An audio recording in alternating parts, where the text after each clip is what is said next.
Attractive প্রেজেন্টেশনের অভাবে আমরা ইসলামের কথাকে তুলে ধরতে পারি না। ওরা যে মতবাদ, ওদের যে ডক্ট্রিন, ওদের যে আইডিওলজি, ওদের যে চিন্তা চেতনা, এই বস্তা পচা মতবাদকে ওরা সুন্দরভাবে বিউটিফাই করে, ফান্ডিং করে এমন প্যাট্রনেজের সাথে গোটা বিশ্বে আনে, চোখ ধাঁধানো মনে হয়। কিন্তু আমাদের প্রপার প্রেজেন্টেশনের কারণে আমরা ইসলামকে নন মুসলিম বন্ধুদের কাছে তুলে ধরতে পারি না।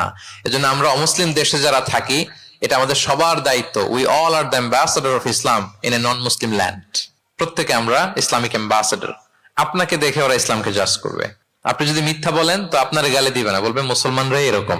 আপনি লেনদেনে যদি কারচুপি করেন, বলবে মুসলমানরাই এরকম। এজন্য আপনাকে অ্যাম্বাসেডরের ভূমিকা পালন করতে হবে নন মুসলিম দেশে।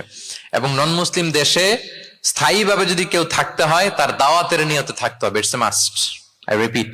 অমুসলিম দেশে ব্যবসা করতে যাবেন অস্থায়ীভাবে, ওকে। চাকরি, ওকে। চিকিৎসা পারপাস, ওকে। পড়াশোনা, ওকে। কিন্তু স্থায়ীভাবে যদি কোনো অমুসলিম দেশের পাসপোর্ট নিয়ে থাকতে হয়, স্থায়ীভাবে, of course it should be with the intention of দাওয়া। দাওয়াতে নিয়তে থাকতে হবে। যেমনটি রাসূল সাল্লাল্লাহু আলাইহি ওয়াসাল্লাম সাহাবারা ইসলামের সুমহান বাণীকে প্রচার করার জন্য অমুসলিম ভূখণ্ডে ছড়িয়ে পড়েছেন। এজন্য যারা পাসপোর্ট পেয়ে গেছেন সাউথ কোরিয়ার, অথবা এদেশে আছে নাকি সিস্টেম পাসপোর্ট পাওয়ার? আছে? আচ্ছা, যারা পেয়েছেন বা প্রসেসিং আছেন যে আমি এদেশের পাসপোর্ট নিব, অফকোর্স আপনার দাওয়াতি নিয়তে থাকতে হবে যে আমি ইসলামকে ছড়াই দিব, এই নিয়তে আছি, তাইলে থাকাটা বৈধ। তা না হলে অমুসলিম ভূখণ্ডে কোন মুসলিম স্থায়ীভাবে বসবাস করতে পারবে? রাসূল সাল্লাল্লাহু আলাইহি ওয়াসাল্লামের ভয়ঙ্কর ধমক আছে একটা। তিনি বলেছেন, আনা বারিউন মিন কুল্লি মুসলিম ইয়াকিমু বাইনা আযহুরিল মুশরিকিন। আমি ওই প্রত্যেক মুসলমান থেকে আমি বারি, তার কোনো দায়ভার আমার নাই, যে অমুসলিম ভূখণ্ডে মুশরিকদের সাথে থাকে। গভীর হুঁশিয়ারি, সতর্কবার্তা, ওয়ার্নিং।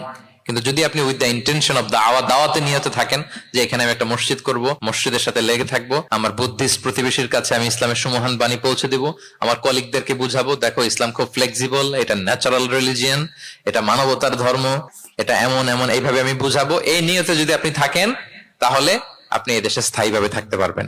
কথা কি বুঝতে পেরেছেন? এখন অন্যকে ইসলাম বুঝাইতে হলে তো আগে নিজের মানতে হবে নাকি? কথা বলেন। আপনি ইসলামের দাওয়া দিবেন, এখন আপনি নিজেই ইসলাম মানে না, তাহলে হবে? আগে নিজের মানতে হবে, কি বলেন? আগে নিজের ইসলামকে কি করতে হবে? মানতে হবে। আমার প্রিয় ভাইয়েরা, Islam is our identity, Islam is our honour. আমাদের সম্মান হচ্ছে ইসলামে।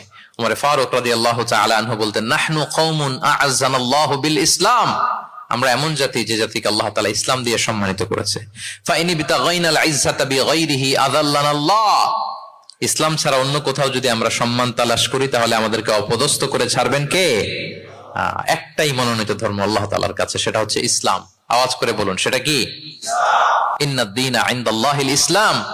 একমাত্র আল্লাহর কাছে the accepted only one religion to Allah, সেটা হচ্ছে ইসলাম।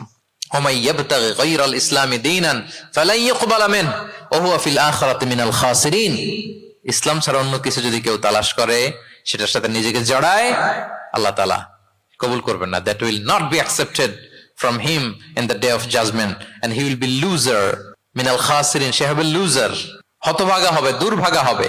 তাহলে আমরা যেন ইসলামকে আমাদের শেকড় হিসেবে কনসিডার করি, আমাদের ছেলে মেয়েদেরকে যেন ইসলামী তারবিয়ার উপর আমরা গড়ে তুলি, এবং ইসলামকে যেন আমরা ভেতর থেকে সবাই লালন করি, ধারণ করি, এবং ইসলামের সুমহান বাণীকে যেন আমরা পৌঁছে দেই।